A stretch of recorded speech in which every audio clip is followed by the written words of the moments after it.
12 ఎకరాలండి 6 ఎకరాలు పొలం బిచ్చా 2 ఎకరాలు మొక్కజొన్న 3 ఎకరాలు పత్తి వేసి ఇంతవరకు ఒక్క బాత కూడా ఎట్లుంది ప్రజాపాలన ఎట్లుంది? ఇది దీనంత చెత్త ప్రభుత్వం ఎక్కలేదు చెత్త పరమ చెత్త. ఎందుకనే ఆడల ప్రియ అని అది చేసిండు ఏం లేదు రైతులకి. కేసీఆర్ చెప్పిన ఫస్ట్ చెప్పిన భవిష్యత్తు ఆలోచన ఎండాకాలం స్టార్ట్ చేసి పెట్టాడు. వీనికి ఆ సోయలేదు వీనికి వేయలేదు వేస్ట్ ముఖ్యమంత్రి అంతేనా? చండాల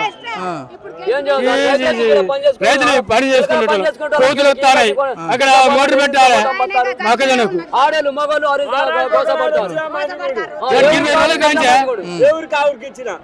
గణితానికి రోజుకొక ఊరి అని అట్లనే పద్ధతి. 10 సంవత్సరాలు మీరు ఎలాంటి ఇబ్బంది పడలేదు రైతులు? 10 సంవత్సరాలు ఏ ఇబ్బంది లేదు.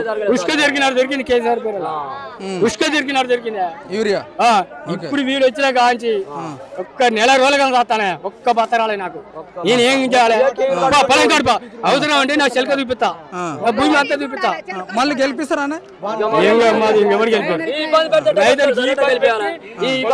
అన్నం తినకుండా సాయంత్రం అనుకుంటారు ఒక్క 2 లక్షల రుణమాఫీ ఇస్తా అన్నాడు మోసపోయిండు. మళ్ళా ఇక్కడ బస్ ఫ్రీ ఇచ్చిండు అది దండగా పాలు చేసిండు అందరికి. ఆడోళ్ళకు చాలా ఆడోళ్ళే కూర్చుంటారు కానీ మేమైతే కూర్చుంటాం లేదు సార్. ఎప్పుడు బస్సుకు పోయినా నిలబడిపోడు అబ్బోకర్ మాట. ఎట్లుంది మరి ప్రజాపాలన? లేదా ఏం లేదు వాడు చేసిన పనులు ఏం లేదు. ఇంత రైతులు వచ్చి ఉదయ బస్తా ఎప్పుడైనా నిలబడా కేసీఆర్ ఉన్నప్పుడు అంత రైతులకు ఇబ్బంది లేకుండా ఇచ్చింది మాకు. ఎప్పుడు పోయి డబ్బులు కడితే బస్తా వస్తూనే అవుతుంది మాకు. ఇట్లాంటి మోసాలు చేసిండు సార్. ఇప్పుడు సబ్బులు పెట్టుకొని వస్తాం మేము ఇప్పటికి బస్తా కోసం. ఏంటి పెద్దనా పొలం కాడ బొచ్చలు పెట్టుకొని వచ్చి ఇక్కడికి వచ్చి మన బస్తాలు కొంట పోయి అంటే ఆ హయాంలో కేసీఆర్ హయాంలో ఏదీ లేదు. నేను 2 ఎకరాలు ఎత్తింటారు ఒక బత్తేలే 2 ఎకరాలు వేసి 15 రోజులు అయితే ఒక బత్తేలేదు. ఏం చేయాలి చెప్పు? అదే నేను మునాభా తీసుకున్నా సస్తానా పుట్టి సస్తానా ఏం చేయాలి? నేను అలా మాది సద్దులు పట్టుకొని వస్తాను.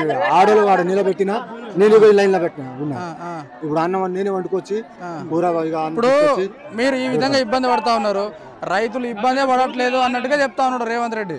రైతు బోకర్ మాటలు సార్ అండి చేసిన బోకర్. ఎంత కష్టపడతారు ఎంత ఆపగారు నువ్వే చూడు సార్ ఎంత జనాలు ఇంత ఇబ్బంది ఉంటుంది రైతులకు. కోఆపరేటివ్ బ్యాంకులో జిరాక్స్లే ఇంట్లో తీసుకున్నారు ఇంట్లోనే పెట్టుకున్నారు. ఎన్ని ఎకరాలు వేసుకున్నావు?